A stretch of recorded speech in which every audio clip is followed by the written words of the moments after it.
नमस्कार दोस्तों, मैं नितेश इन्फो गुरुकुल के ऑफिशियल यूट्यूब चैनल में आप सभी का एक बार फिर से स्वागत करता हूं। 8 अगस्त के करंट अफेयर्स के साथ मैं एक बार फिर से आप सभी के बीच उपस्थित हुआ हूं। दोस्तों, आशा करता हूं आपको हमारे करंट अफेयर्स के वीडियोस पसंद आ रहे होंगे। यदि लगता है आपको, अगर ऐसा लगता है कि वीडियोस में किसी प्रकार की इम्प्रूवमेंट की ज़रूरत है तो प्लीज़ कमेंट करना ना भूलें और हमें ये ज़रूर बताएं कि हम किस प्रकार से वीडियोस को और बेहतर बना सकते हैं। और हाँ, साथ ही साथ आप हमारे चैनल को सब्सक्राइब, वीडियोस को लाइक करना भी ना भूलें। तो चलिए दोस्तों, शुरू करते हैं करंट अफेयर्स के नए सेशन की और बात करते हैं देश विदेश में घटित कुछ महत्वपूर्ण घटनाक्रम की। The center approved a proposal to rename Mughal Sarai railway station in Uttar Pradesh after RSS ideologue Deen Dayal Upadhyay. केंद्र ने उत्तर प्रदेश के मुगल सराय रेलवे स्टेशन का नाम बदलकर आरएसएस विचारक दीनदयाल उपाध्याय के नाम पर रखे जाने के प्रस्ताव को मंजूरी दी है। दोस्तों, बात करते हैं दीनदयाल उपाध्याय की। तो ये दीनदयाल उपाध्याय जी का नाम आखिर यहाँ पे आया, तो ये कौन थे, आखिर सरकार ने ये फैसला क्यों लिया? तो सबसे पहले हम जानते हैं कि दीनदयाल उपाध्याय जी कौन थे। उनके जीवन से संबंधित कुछ बातों को बातों के ऊपर कुछ गौर करते हैं। सबसे पहले हम बात करते हैं दीनदयाल उपाध्याय जी जो थे वो बेसिकली आरएसएस और जनसंघ से जुड़े एक राजनेता एवं स्वयंसेवक थे। उनका जन्म मथुरा में, उत्तर प्रदेश में 1916 में हुआ था। सबसे पहले जो दीनदयाल उपाध्याय जी जो हैं उन्होंने आरएसएस से उनका सबसे पहला संबंध 1937 में हुआ, जहां पर कि कानपुर के आरएसएस के शाखा में उनकी मुलाकात आरएसएस के संस्थापक डॉक्टर केशव बलराम हेडगेवार जी से हुई, जिसके बाद वो काफ़ी प्रभावित हुए और उन्होंने आरएसएस का काम करना शुरू कर दिया।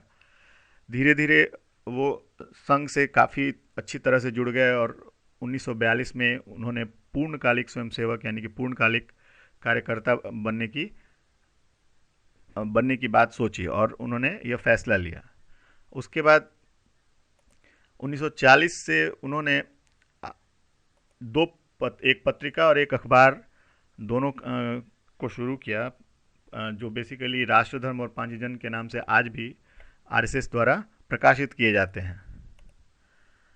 उसके बाद बात करते हैं जब श्यामा प्रसाद मुखर्जी जी ने जनसंघ की स्थापना की तो वो उससे जुड़े और संस्थापक सदस्यों में से एक बने और उन्होंने जनसंघ के विभिन्न पदों पर अपनी जब उनकी मृत्यु 1968 में हुई तब तक उन्होंने जनसंघ में विभिन्न पदों पर काम किया।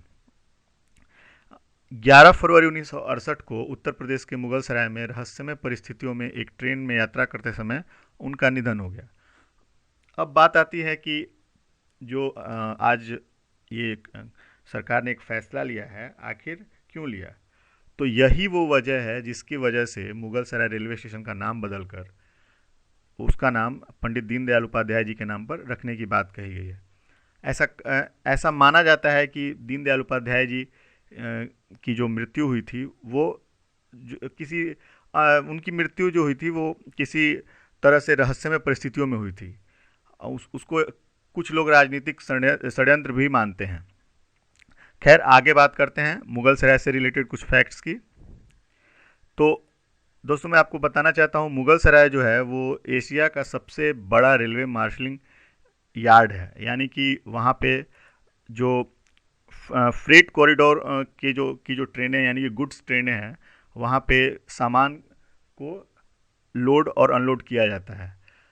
वो मुगल सराय जो एशिया का सबसे बड़ा मार्शलिंग यार्ड है। दूसरी बात करते हैं तो ये जो है भारत का चौथा सबसे बिजीएस्ट रेलवे स्टेशन है, जो कि Howrah Delhi grand chord line पे स्थित है। आगे बढ़ते हैं दोस्तों।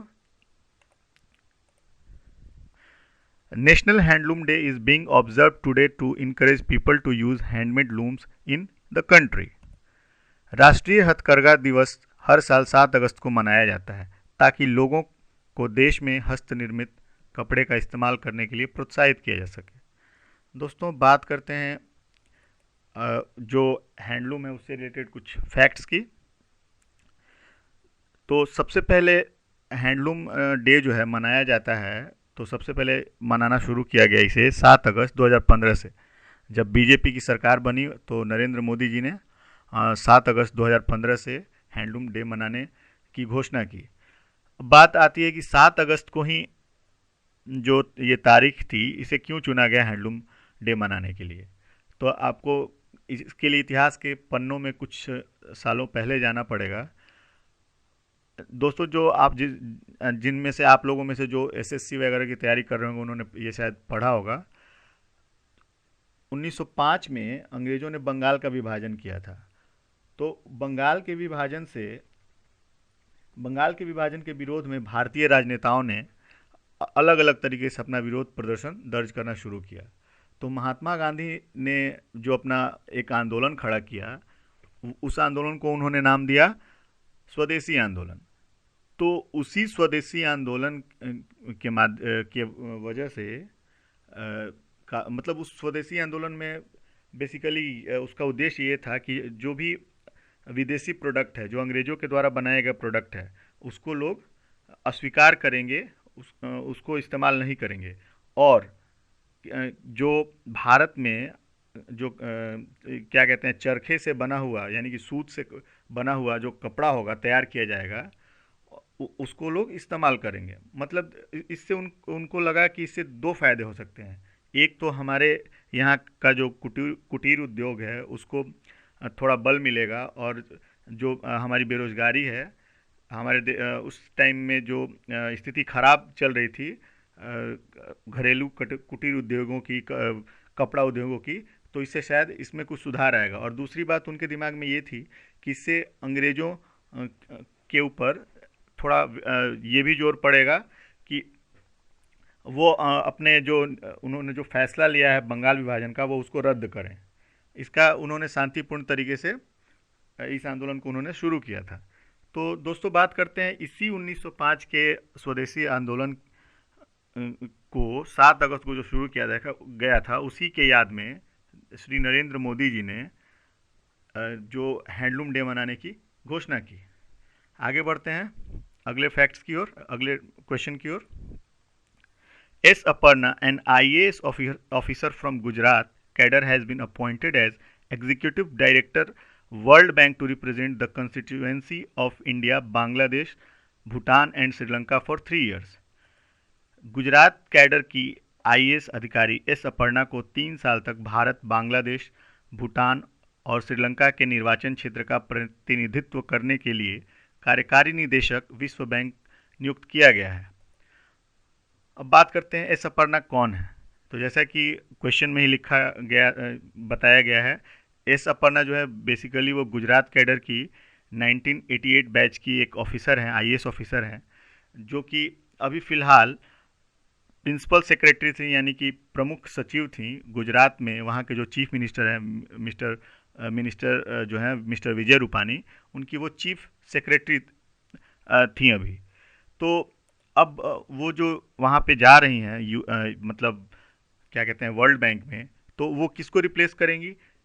तो वो रिप्लेस करेंगी, वो जा रही हैं वहाँ पे सुभाष गर्ग जी के जगह पे, जो कि सुभाष गर्ग जी जिनका जो अपॉइंटमेंट अभी किया गया है मिनिस्ट्री ऑफ फाइनेंस में इकोनॉमिक अफेयर्स सेक्रेटरी के पोस्ट पे।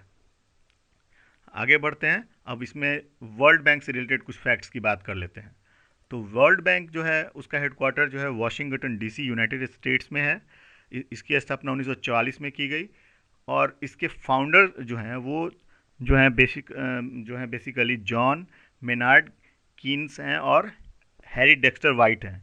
दोनों ने मिलकर इसकी स्थापना की। वर्ल्ड बैंक जो है वो यूनाइटेड नेशन का ही एक पार्ट है। आगे बढ़ते हैं अगले फैक्ट्स की ओर।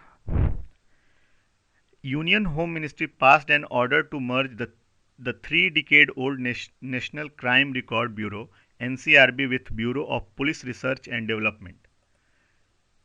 केंद्रीय गृह मंत्रालय ने 3 दशक के पुराने राष्ट्रीय अपराध रिकॉर्ड ब्यूरो को पुलिस अनुसंधान एवं विकास ब्यूरो के साथ विलय करने का आदेश पारित किया है। दोस्तों, सबसे पहले बात करते हैं जो बीपीआरडी जो बना, मतलब दो यहाँ पे बॉडी है, उन दोनों को मर्ज करके एक बॉडी बनाया गया है। और उस जो नए बॉडी है उसका नाम एज इट इज़ बीपीआरडी ही रखा गया है। यानी कि जो बीपीआरडी है उसके अंदर जो एनसीआरबी है उसको मर्ज किया गया है। तो जो अब उसके गवर्निंग बॉडी की बात की जाए, उसके हेड की बात की जाए, उसको लीड करने की बात की जाए, तो उसके जो डायरेक्टर जनरल होंगे, जो डीजी होंगे, वो बीपीआरडी के ही डायरेक्टर जनरल उसको लीड करेंगे। और जो एनसीआरबी के जो डायरेक्टर जो थे वो अब एडिशनल डायरेक्टर जनरल के पोस्ट पे बीपीआरडी में कार्यरत रहेंगे। अब बात करते हैं इनसे रिलेटेड कुछ फैक्ट्स की।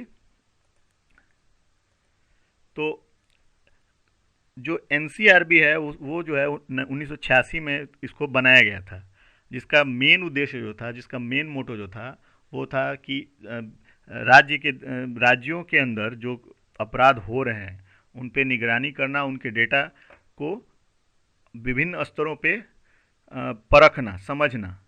और जो दूसरा जो बीपीआरडी है उसकी स्थापना 1970 में की गई थी, और उसका उद्देश्य जो था वो पुलिस के कामकाज की जोखा रखना और उसके ऊपर रिसर्च करना और नए नए मुद्दों पे बात करना, ताकि पुलिसिंग को और कैसे, जो पुलिस सर्विस है उसको और कैसे डेवलप किया जा सके। आज का हमारा सेशन यही समाप्त होता है। Thanks for watching our video. Please don't forget to like, subscribe and comment on our channel. Thanks a lot.